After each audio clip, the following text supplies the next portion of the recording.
Alhamdulillahi rabbil alamin wassalatu wassalamu ala nabiyyina Muhammadin wa ala alihi wa sahbihi wa man tabi'ahum bi ihsanin ila yawmiddin. To en bolwanan ko laati neediji kanɗi ɓi adamajo hakkilana ɗum ha suuma nder suumaye mako man ɗo. Suumaye man ɗo nga ɗon mari neediji goɗɗi wajibi dow ɓi adamajo o hakkilana ɗi to ha o heɓa suumaye mako man ɗo timmida o heɓda mbar jari mare o woodi neediji man ɗo en tammi limtugo ɗi kanji man ɗo wajibi dow mako o hakkilana ɗi. Woodi neediji goɗɗi bo yiɗama dow mako o hakkilana ɗi. Kadi en puɗɗiran be neediji ɗi latti wajibi dow ɓi adamajo hakkilana ɗi to ha mbar jari suumayere mako man ɗo nde timmida. Kadi nder neediji gajibiɗi ɓi adamajo o hakkilana ɗum man ɗo kanko man ɗo wajibi dow mako o hakkilana julde mako. Nane ma en mbi suumaye ɗo ɗum kulol Allah, ɗum gikkuji ɗum gikkuwol ngol kulol Allah ko wallititta ɓi adamajo ha hula Allah. Kadi nder ko ɓurda aranol bo ha hulgo Allah man ɗo goɗɗo huwa ko latti wajibi dow mako. Nder ɗon man ɗo kadi ɓi adamajo o hakkilana julde nde Allah farliɗini dow mako. Julde nde Allah farliɗini dow mako ɗo ha suumago mako man be hatana suumago kadi kanko man ɗo o hakkilana nde o juula nde ha wakkati mare o juulane nde ɗon hebbini farillaji mare be sarɗiji mare kadi ngam o heɓra be banniɗo man ɗo mbar jari suumaye mako man ɗo laato timmidindi, mana man ta o laato o cuumiɗo o ɗon suumi o ɗon be dewal mangal ngal ɗo kanko man ɗo o sabbitina julde ha wakkati muɗum o julta julde man o sabbitina nde ha wakkati mare. La shakka kanko man ɗo man ɗo o waɗi aybe ha nder dewal mako man ɗo to kadi kanjum man ɗo ɗum torran mo ha mbar jari suumayere mako man ɗo ɗum torran mo bo ha dewal laatingal gajibingal kanko man ɗo huwangal ha wakkati magal be yebago ngal walla sabbitingo ngal man ɗo walla accugo julgo julde man ɗo be jama'are. Kadi ɗo man fu nder ko torrata ɓi adamajo cuumiɗo ngam man kadi o hakkilana julde mako man ɗo o juulande ha wakkati o juldande bo be jama'are. Ngam wari ha hadisewol woodi goɗɗo bumɗo sahabojo ha zaman annabijo sallallahu alayhi wa sallama kanko man ɗo o laatake o bumɗo o ummi kadi o wari ha annabijo o wi'ata annabijo kanko man ɗo o bumɗo o wala bo goɗɗo ɗowanɗo mo wadda mo ha juulurde. Madina bo ɗon mari foti o bumɗo man ɗo o laawol man ngol maran ko torrata mo ko nandi e muɗum. Kadi o wari ha o yeldito ha annabijo kanko man ɗo annabijo duganomo o juula ha saare mako be larura mako ngaɗo. To kadi nde o sinka o sappini annabijo larura mako annabijo wi'atamo oho o duganake mo o juula ha saare mako. Ɗon man ɗo wayliti o ɗon dilla kadi annabijo ƴewnitimo ƴamatamo an man ɗo aɗon nana setinago, to setinama aɗon nanana o yata annabijo o to setinama o ɗon nana. Nden kadi annabijo wi'ata nden kam jaaba ƴewnandu ndu ladanjo ƴewnima ngara juula julde man ha jama'are ɗo an man ɗo jaaba ƴewnandu man. To kadi oɗo man ɗo be larura mako ngaɗo man fu o duganaka o umrama o wara o julde jama'are man be ha julurde man ɗo kadi kanjum man ɗo ɗum sappinan en wajibago julgo julde jama'are man ɗo ha julurde. To kadi ɓi adamajo cuumiɗo kanko man ɗo hani nder ko himmiɗinto o hakkilana nder suumaye mako man ɗo be hatana suumaye mako man kanko man ɗo o juula julde mako man ɗo nde be jama'are o juula julde mako man ɗo be jama'are. Non accugo julgo julde man ɗo be jama'are man ɗo ɗon ha majum ɗon ha majum yebago ɓi adamajo accuɗoni mo julday julde be jama'are man ɗo kanko man ɗo o yebake non bo o harmini hoore mako mbar jari laatindi ɗundi kayri wonte mbar jari nde o heɓata ɗum be julgugo jama'are. En mbi julde wari ha hadisewol annabijo sallallahu alayhi wa sallam o wi'ata salatul jama'ati tafdulu ala salatil fazzi bi 27 20 daraja. Kadi julde jama'are ɗo nde ɓuran julde julɗo feere muɗum be darjaji ɓure no gas e jeɗɗi. Ni ka an to a juuli feere maɗa a ɓurta heɓgo mbarjari ngori, kayri man ma to a wawi hakkilango julde maɗa man ɗo julande dow yake timmidiɗɗo, to ɗo man ɗo keɓa mbarjari ngori. To a yahi a juldi be jama'are bo a heɓan no gas e jeɗɗi. To kadi la shakka ko ha colanɗo mara siga kuuɗe boɗɗe ha hunde ɗo mum kam ha nder sigaji muɗum kam, kanko man ɗo ni o solanta gotel o acca no gas e jeɗɗi. To kadi ɗo man ɗo ala kulli hal ɗum wajibi goɗɗo julda julde jama'are man ɗo ɓe julde farillare mako man ɗo be jama'are. To kadi ɗo man ɗo ɗum kangol hadisewol ngol ɗo man bo ngol sappinan en kadi wajibago be ɓural ngal juldugo be jama'are mari ɗum. Kadi ngam man ɓi adamajo cuumiɗo kanko man ɗo ha o heɓa mbarjari suuma e mako man ɗo laato timmidiɗɗo man ɗo, kanko man ɗo o solana juldugo be jama'are, o hakkilana julde mako man. Kadi nder nediji gajibiɗi ɓi adamajo hakkilana ɗum ha suumaye mako man, ha mbarjari suumaye mako man ɗo timmida. Kadi wajibi dow mako kanko man ɗo o nangta ɗemgal mako ha fewre, ngam en mbi suumaye ɗum dewal latingal mapindiwal ngal jawmirawo yiɗi ɗum yerdi ɗum. Kadi fewre bo ɗum geddal latingal mapindiwal nder gedde mawɗe. Kadi ngam man ta o hoca dewal ɓurdungal ngal o wara o nastina nder magal. Kadi bo fewre kanjum bo ɗum geddal latingal mapindiwal. Kadi non man ɗo ɓi adamajo cuumiɗo o habda o nangta ɗemgal mako ha fewre ngam o heɓa kadi suumayere mako man ɗo nde hisa ha ko tampinta nde, ha ko ustata mbarjari mare. Ngam jawmirawo ɓangiɗo o wi'ata wala taqulu lima tasifu alsinatukumul kadhiba hadha halalu wa hadha haramun litaftaru ala llahi alkadhib innal ladhina yaftaruna ala llahi alkadhiba la yuflihun mata'un qalil wa lahum adhabun alim. Kadi onon man ɗo o ɗon wolwana heferɓe Qurayshinko en, kadi kamɓe man ɗo laatake nder al'adaji maɓɓe moy daknata moy harminta ɗo kanjum ɗo sharia Allah mari ɗum, Allah daknata Allah harminta. To kadi kamɓe man ɗo ɓe laatake ɓe ɗon no karmina deydey ko jawmirawo waɗi ɗum dagi ɗum nder ɗon man banne geeloɗi maɓɓe ɗi ɓe mari. Kadi kanji man ɗo jawmirawo waɗiɗi ɗum hunde daginde nde ɓe mba'o nga ɓe giɗi, ɓe ndimda nga ɓe giɗi, ɓe kirsa nga, ɓe looja nga ɓe giɗi nder maaji. To kamɓe man ɗo ɓe laatake no ɓe ɗon mbi'a ɓe darjinan ɓe ɗon gaɗana yoga nder geeloɗi maɓɓe man ɗo darja. Masalan geeloba gonga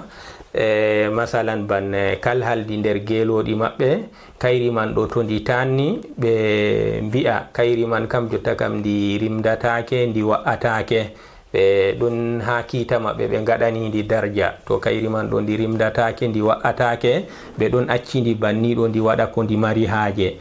To ha ɗo man ɗo kuugal ngal ɓe kuwi man ɗo ɗum kuugal ngal ɓe kuwi be giɗaɗe maɓɓe, ɗum kuugal ngal ɓe kuwi be giɗaɗe maɓɓe. To ɗo man ɗo ɓe shar'ani hoore maɓɓe shari'a ka ɓe shar'anaka. To kadi ɗo man ɗo waɗgo ɗum o hoccugo ni waɗa shari'a be hoore muɗum, wurto deydey shari'a dakna ko Allah harmini walla harmina ko Allah dakni. Kadi kanjum man ɗo ɗum fewre mapindire nde hanayi. To kadi ha ɗo man ɗo ɗum hollinan en hallugo fewre fu ɗum kalluɗum, amma fewre bo kadi fewango shari'a Allah. Allah wonte daknowo, Allah wonte karminowo. Kadi goɗɗo non o wadda nder shari'a Allah o wi'a ɗum dagi ɗum bo karam ɗum ɗo. Kadi kanjum man ɗo ɗum fewre hallunde nde ɓurdan hallugo ngam nde feɗotiri be jawmirawo. to a fewi a fewani ɓi adamajo walla a fewi a fewani hoore maɗa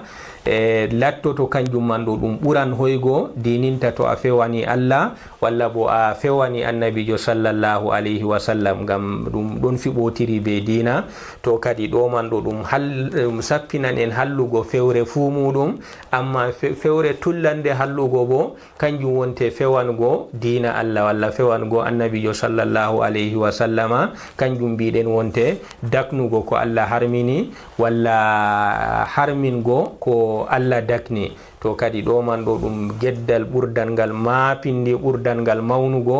wajibi dow ɓi adamajo kanko man ɗo o dayto geddal man ɗo. to kadi ha ɗo man ɗo jawmirawo ɓangi ɗo wi'ata ɓen kasananɓe jawmirawo fewre kamɓe man ɗo ɓe tinatako, kamɓe man ɗo ɓe tinatako ha duniya ɗo, ɓe tinatako bo ha alahira. duniya ɗo ko ɓe keɓi ɗume ma ɗum wakkatiwel pamarel, ɗum beltinari pamarji jawmirawo ɓangiɗo wi ɓe jahan ha alahira ɓe gida be yangada catuka, kadi kanjum man ɗo kamɓe man ɗo ɓe tinatako ha duniya, ɓe tinatako bo ha alahira. to non nder ɗo man ɗo hani kadi goɗɗo dayto fewre fuu muɗum, sakko ma fewango Allah walla fewango nulaɗo Allah walla fewango dina Allah. wari ha hadisewol annabijo sallallahu alayhi wa sallama kanko man ɗo wi'ata man kadhaba alayya muta'ammidan falyatabawwa maq'adahu minan nar, kadi ko moy fewaniyam kanko man ɗo ɗon amdi dow fewre mako man ɗo, kanko man ɗo o siryo jonde mako ha yite beni fewango nulaɗo Allah sallallahu alayhi wa sallama, kadi kanko man ɗo o siryo jonde mako ha yite. to kadi ɗo man ɗo aya be hadisewol ɗo ɗum sappinan en harmugo fewgo ha dina Allah, ɗum sappinan en bo harmugo fewre man fuu non, amma ha dina Allah tullan hallugo be ha nulaɗo Allah nde laato nde tullan hallugo. to kadi nder ɗon man ɗo nder fewgo ha dina Allah man ɗo, fewango Allah e nulaɗo muɗum nastan nder majum goɗɗo on gaɗanɗo nder dina ko wala ha maka, goɗɗo on gaɗanɗo nder dina ko wala ha maka. ɗo man ɗo to o waɗi ɗum kadi o nastan nder deydey kaltol aya ɗo, o nastan bo nder deydey kaltol ko woni ha hadisewol ɗo, ngam dina kam annabijo shar'i kaka timmi, khulafa'u en ko laati waray deydey ha ko annabijo waɗi, waray ha khulafa'u en mako gaɗay ɗum, kadi kanjum man ɗo ɗum latata ko ɗum dina. kadi ko moye aaƴi hunde wonde o waɗi nde annabijo waɗaynde, luɗɓe mo nayo ɗo gaɗaynde, kanko o wari o waɗinde, kadi ɗo man bo kanko bo o nastan nder kaltol ngol ɗo.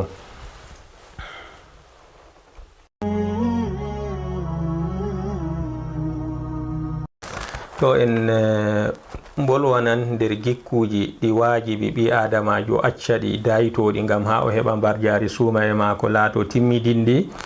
wajibi dow ɓi adamajo kanko man ɗo o acca ñoore ha nder suumaye mako man ɗo, o nangta ɗemgal mako ha ñoore. en mbi suumaye ɗum dewal ngal jawmirawo ɓurata yidgo ɗum, non ban ñoore bo ɗum geddal nder gedde lattiɗe mawɗe, kadi ta o hooca geddal mangal ngal o waɗa ngal nder dewal mako tilimgal ngal ɗo.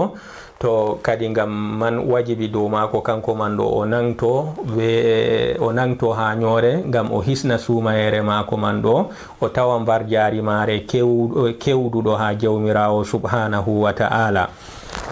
kadi wajibi dow ɓi adamajo kanko man ɗo o dayto ñoore, ko wonte ñoore man ɓe mbi'ata kanjum wonte ɓi adamajo o inna derɗi ko julɗo be ko derɗi ko man ɗo o wañata. gikkowol man ngol laatoto ngol ɗon ha muɗum, masalan o laato o jaggo walla o laato o ɗokko, to an man ɗo bolwanamo dow wayne jaggo, dow wayne ɗokko, dow sifaji ɗi gonɗi ha mako man ɗo, kanko man bo a andi fakat o yelatako mbi'amo jaggo, o yelatako mbi'amo ɗokko, ko gikkowol man ngol ɗon ha mako mako bo kadi ɗo man ɗo toni a wolirani ɓi adama dow sifawol ngol ɗo kanko man ɗo ɓawo mako ɗo man ɗo latake an man ɗo a ño'imo latake an man ɗo man ɗo a ño'imo ngam man kadi o henoto kanko man ɗo be ñoore ñoɗamo man ɗo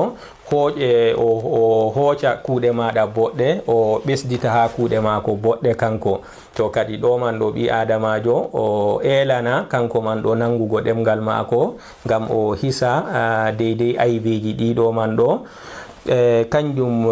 goto nder sahabo en ƴami annabijo sallallahu alayhi wa sallam ɓe mbiyata annabijo ɗume wonte ñoore annabijo wi'ata ñoore ɗo innugo ma derɗa be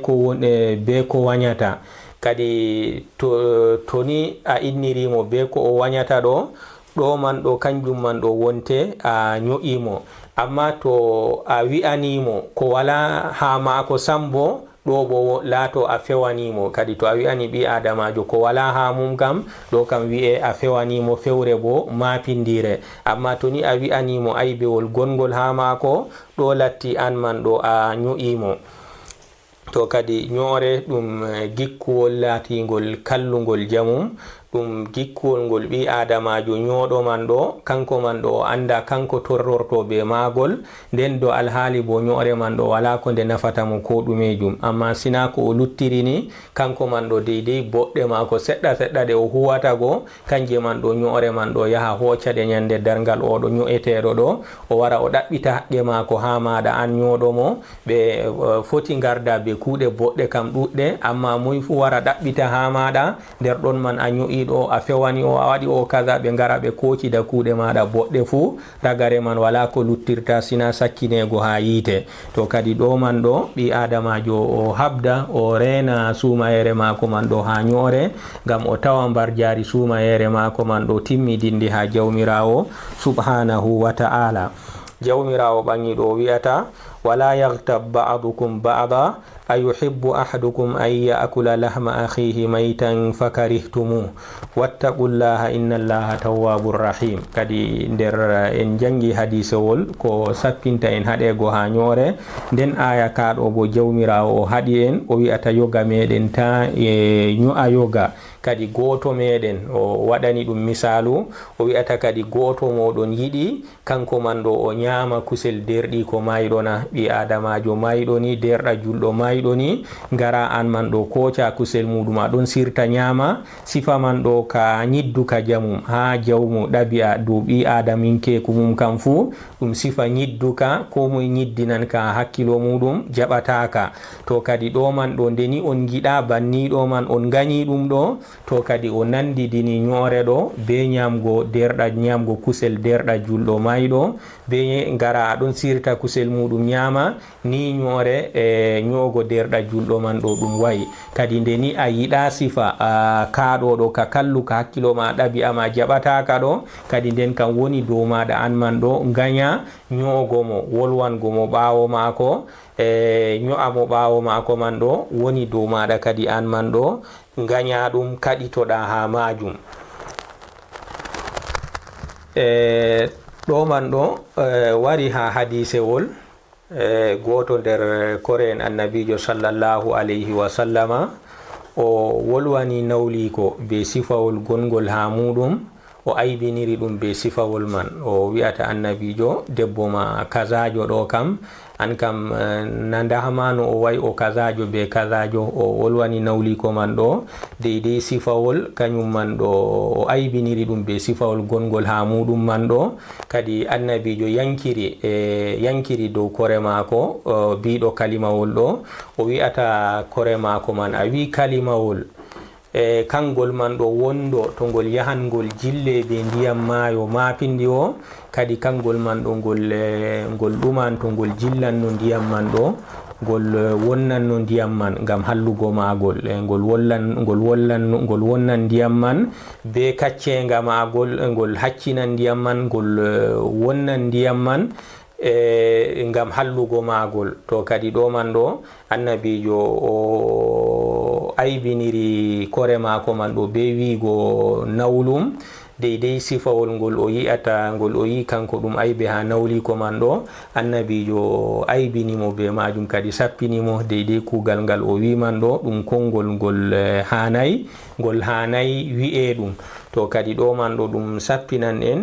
hallugo ñoore ɗum sappinan en hallugo ñoore wondo ñoore maɗa man ɗo a hocan nde jilla be ndiyam maayo kadi kayre man ɗo nde wonnan ndiyam maayo man be ɗuɗgo muɗum. to kadi ɗo man ɗo ɗum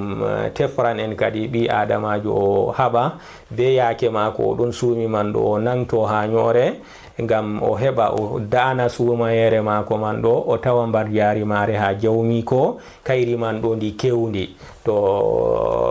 ɗo man kadi to ñoore man o faama to ni o nangtaki ha majum o ɗon suumi o ɗon ño'a bo kadi kanjum man ɗo ɗum ustan mbar ɗum tampinan suumayere mako man ɗo fotima kadi to ɗum ɗuuɗi warta kanko man ɗo o ñalli suumago o ñamay o yaray amma suumayere mako man ɗo foti o hebratande mbar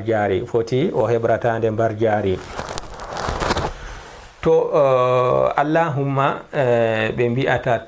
foti ha toy foti dagoto goɗɗo kanko man ɗo wolwana derɗi ko julɗo be gikkuwol gongol ha muɗum kanko man ɗo sina ban yake sawari ɗo kam goɗɗo to o wari o sarwake ma masalan o yiɗi o huudan be wayne walla bo masalan ɗum debbo yimɓe banno warno ha hadisewol goto nder rewɓe lattiɓe sahabo en kanko man ɗo wari o sarwake annabijo o wi'ata yimɓe tato muuyimo wayne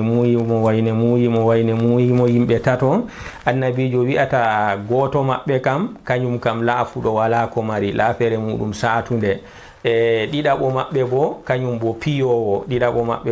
bo piyowo to te an kam nastu wayne kañum man min kam gi'an mi ɓurante kañum man ɗo o laataki o laafuɗo jamum o laataki bo o piyowo deydey gikkuji gonɗi ha ɗiɗo artuɓe ɗo ɗi ngala ha maako ngam man mi ɗon yi'a nastumo kanko. to ɗo man ɗo dow sawari debbo ɗo wari o sarwake annabijo ha ɗo kam ngam larura maslaha nga sawari ɗo dagoto mbi'a kadi wayne kam da gikkuwol kaza ngol ɗon ha muɗum gikkuwol kaza bo ɗon ha maako to ha yake nde ɗo kam dagake amma ko luti noon kam kadi wonan an kanjum man ɗo ɗum ñoore ɗum aybe to amma kadi ha sawari bo dole dow goɗɗo carwaɗo ɗo wajibi dow maako kanko man bo o gonɗa to ni o sarwama man ɗo wajibi dow maako o wi'a goɗɗo carwiɗo man ɗo ko latti hanay jotta kam o anda nda ko hanay o hucitina ɗum gal hanay kanjum man bo ɗum wi'e ɗum gishu ha sawari laatoto kanjum man bo nder zunubaji mapindiji ɗum woni ban masalan banne yimɓe ban mbiɗen ban debbo oɗo goɗɗo sarwake ma nda wayne muuyiyam to annabijo kam hucitini sahabojo muɗum hucitini debbo ɗo gal ko ɓurata hango ha maslaha deydey ko o yi to an carwaɗo bo banniɗo man amma noyi jotta kam a andi wayne ɗo piyowo wayne bo laafere mum saatunde hanay dow maɗa an man ɗo kucitinamo ha goɗɗo piyowo mo deydey ha o yahata kanko man ɗo torramo kadi to a waɗi banniɗo a andi wayne kam piyowo mbiyamo dikka nasta wayne kadi yaha kañum man ɗo torramo to ɗo man ɗo hunde man ɗo ɗum wi'e ɗum gishu ha sawari gaɗɗo non man bo o laato o waɗi aybe amma kadi hani carwaɗo bo kanko bo o wona o ɗon laɓɓini ɓernde mako ha sawari goɗɗo wari sarwake ma ɗum hoolago ma be yirugo ma an man ɗo a goɗɗo kanɗo sarwego man ɗo kadi hani an carwaɗo bo ndena amana man cappinamo gonga ha sawari mako. هذا وصلى الله وسلم على نبينا محمد وعلى آله وصحبه ومن تبعهم بإحسان إلى يوم الدين.